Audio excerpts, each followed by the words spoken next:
ইনশাল্লাহ আশা করছি এই বিজয়ের মাসে ইনশাল্লাহ বাংলাদেশে আসবেন। ওনার প্রিয় জন্মভূমিতে ফিরবে, বিজয় বেশে ফিরবেন। এ মাসে আসবেন সেটা কি আমরা বলতে পারি? আমি তো বলেছি বিজয়ের মাসে ইনশাল্লাহ আসবেন।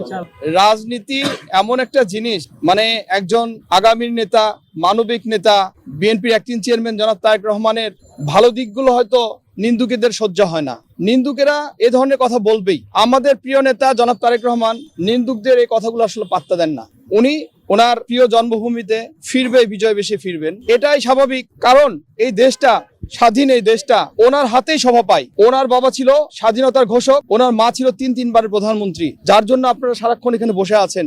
সেই নেত্রীর ছেলে হচ্ছে আমাদের প্রিয় নেতা জনাব তারেক রহমান। উনি এই দেশে আসবেন ইনশাল্লাহ আশা করছি এই বিজয়ের মাসে ইনশাল্লাহ বাংলাদেশে আসবেন। আমি একটা কথা বলি, জনাব তারেক রহমান এমন একজন ব্যক্তি, উনি এমন কোন প্রশ্নবিদ্ধ ভাবে বাংলাদেশে আসবেন না।